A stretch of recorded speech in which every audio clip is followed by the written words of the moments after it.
Hola, por favor, and welcome to your daily dose of Fortnite. Today we're going to be going through a Save the World State of Development blog that Epic just released. They wanted to put out something bigger than just their roadmaps, so this should have a lot more changes in it. I haven't read through it yet, so I'm just going to read through it with you guys and react to what I see here. Hopefully there's some good information in here.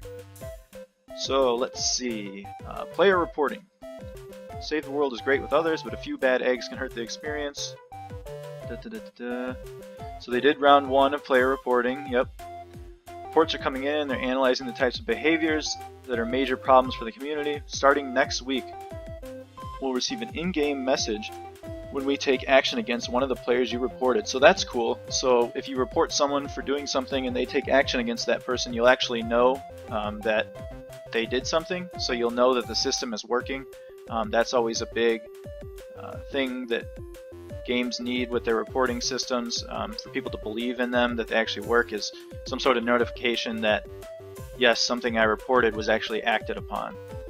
So starting next week, that sounds pretty cool. That's pretty soon here. Not every report will generate a penalty. The reporting system is geared towards serial offenders. Okay, that's probably good. We don't want people getting reported one time and being banned. It does say they will escalate up to permanent bans. I'm not sure what will constitute a permanent ban, but I imagine they are giving people the benefit of the doubt starting out, because they don't want to be permanently banning people that shouldn't really have been permanently banned. Canny Valley. We are happy to announce that the Canny Valley campaign, as well as a new biome, are landing in the near future. This is huge news. People have been waiting. If you've made it to Canny Valley, you know how much of a grind it is. Stonewood and Plankerton are fun. There's missions, there's voice acting. Ray talks to you all the time, and there are other characters as well. So you actually have a story to play through. Right now in Canny Valley, all you get is do 3 Ride the Lightning missions. Okay, now do 3 Fight the Storm missions, or Ride the Lightning, or Repair the Shelter missions. And then after you finish that, okay, well, let's now do 3 Evacuate the Shelter missions, or Category 3 storms. So it gets kind of old just repeating those with no story to go along with it. Like, what are we accomplishing here? It says we'll deliver the first act of Canny Valley shortly after version 5.0. Canny Valley will take you through the arid parts of the Fortnite world and many new, unique places to explore. The story will come with many questions. Was Dr. Vinderman a hero or a villain? What happened to him? Who is the real Ray, and where is she? What really is the storm, and why did it happen? You'll also see Lars, his band Steel Wool, Dennis, Penny, and all the other characters you love, along with iconic locations and enemies. So right now, without reading anything else, I'm happy with this State of Development blog. Knowing that the Canny Valley quests and biome are coming is huge news, and that's going to be great for a lot of the later game players. For those of you who don't know what a biome is, it's just the environment that you play in. So every mission you do is in like a forest or a city or grassland.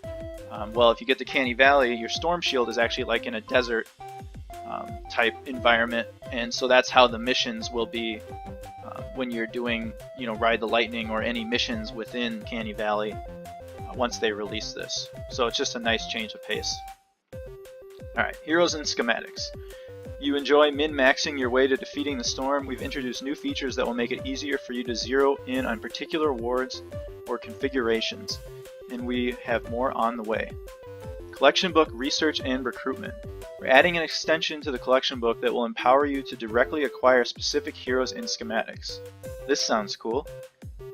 Had your eye on a particular constructor? Now you can spend flux in training manuals to recruit them with the new menu option on a collection book slot representing that hero. There will be some exceptions, such as founders, weapons, event items, etc., but the majority of heroes, weapon schematics, and trap schematics will be eligible for research, and it doesn't matter if you already have the item or not.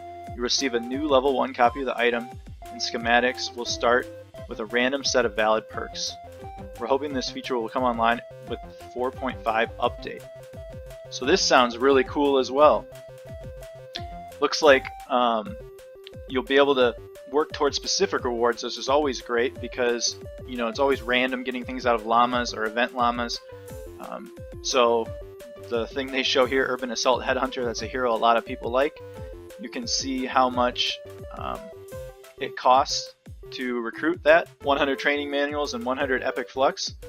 That is not very expensive. I don't know if all of them will be like that, but that is an awesome update.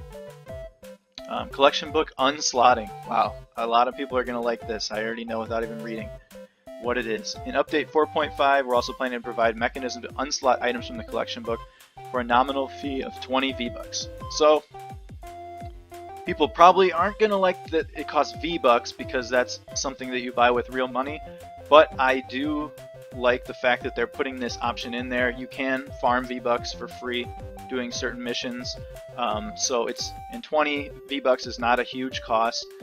It's not like you're going to be wanting to pull out hundreds of items at a time. It may be just one or two that you accidentally slotted before you knew what you were doing and you haven't gotten that item again. It says when an item is removed from the book, the collection book experience it granted is removed too. This will not, however, result in you losing levels or rewards you have already earned. You'll just have to pay back this lost XP before the book will continue advancing. Items removed from the book will be restored at level and with all their perks intact. Restored at level, I'm assuming that means if you put in a power level 82 hero, when they come back out, they'll be power level 82. That's a little confusing wording, but I'm assuming that's what they mean there. So that's a cool thing, to be able to unslot something you accidentally put in the collection book. That is a great step in the right direction.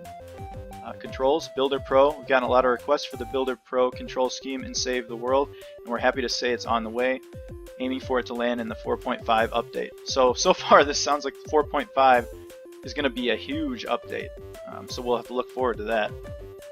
And the Builder Pro, that's a control setting that is in Battle Royale right now, if you didn't know. But a lot of people like it, so they want it in Save the World as well. Sounds like they're going to put it in. Mode-specific key bindings. After some more recent key binding changes, we also saw a fair amount of requests for the ability to separate Save the World and Battle Royale. So they're saying 4.5, they're targeting to let you change your key bindings for Battle Royale and Save the World. Great for people who play both, so you don't have to switch every time you switch modes, because sometimes you like things differently in Battle Royale than you do Save the World. Mission and enemy variety. Lots of requests for increased variety in both missions and enemy types, and continue to prototype in this area. We'll have more to share in the future, but can look forward to at least 2 brand new enemy types in the next few months. In the short term, a more powerful variant of the Shielder will be coming very soon, followed by his new friend, the Zapper. Interesting, so I wonder what those are going to do. More powerful Shielder, I wonder if he just has more health on himself, or his shield is more powerful, or has some sort of effect like the Ricochet on the mini-boss or something. And then Zapper, I'm not sure what that could be, but it sounds kind of cool. It's always good to have new enemies. Alright, Challenge the Horde. In 5.0, we're going to reintroduce Challenge the Horde.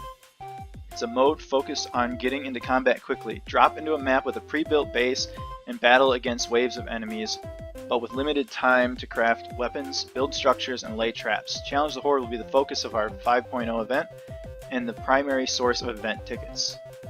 So a lot of people were wanting this back. I believe it's called Horde Bash the first time they released it, and now they're going to release it again called Challenge the Horde. I did not get to play this. I didn't play when this was around, but it looks awesome, and I can't wait to try this out myself. It says the mode will come with several improvements. Reworked difficulty progression. Horde hexes will now unlock based on both campaign progress and completing previous tiers of Horde combat. This lets you jump into Horde at a difficulty you feel is appropriate and then push up into higher difficulties of Horde without having to further advance your campaign. So that's cool. You gotta kind of pick the difficulties that work for you. It's always a good thing. Reworked combat. playing a full set of 10 waves was a significant time investment the last time around, so we're looking to shorten the number and length of waves. Horde map itself is also getting reworked, featuring a new arid biome, and we're bringing the 4 bases closer together. Okay. Mini bosses. We want to integrate mini bosses this time around. They'll start spawning during higher difficulty encounters at a randomized rate. We also want to reduce the randomness of the waves as a whole, so you'll be better prepared before the next wave starts. Sounds like a good change. And then we are adding better rewards. These rewards consist of gold, event tickets, and perk materials, and the amount awarded has increased since the last event. So the big one here, obviously, perk materials. People are always asking for more ways to earn perk up and reperk because it costs so much to level up your gun perks and your trap perks, and this is always a good thing to have more ways to earn them. Fortnite's first birthday. We're approaching Fortnite's first birthday since entering early access. More details to come soon, but you can expect a special anniversary llama with some nostalgic goodies. Save room for cake. Alright, free llamas are always good. Hopefully it's free. In conclusion, a lot of exciting things in store for Save the World this year, including many we haven't covered yet. Working to bring mission and enemy variety such as the new Super Shielder enemy, as well as refining the core game experience. Game and player base continues to grow, far exceeding our initial expectations, and we can't wait for the adventure ahead. So there you go, that is the overview of their development blog. I am super excited for some of the changes they list in here, and I can't wait to try some of them out. I'll put a link in the description of this video to this blog so you can read through it in more detail if you want. But as always guys, thanks for watching and have a great day.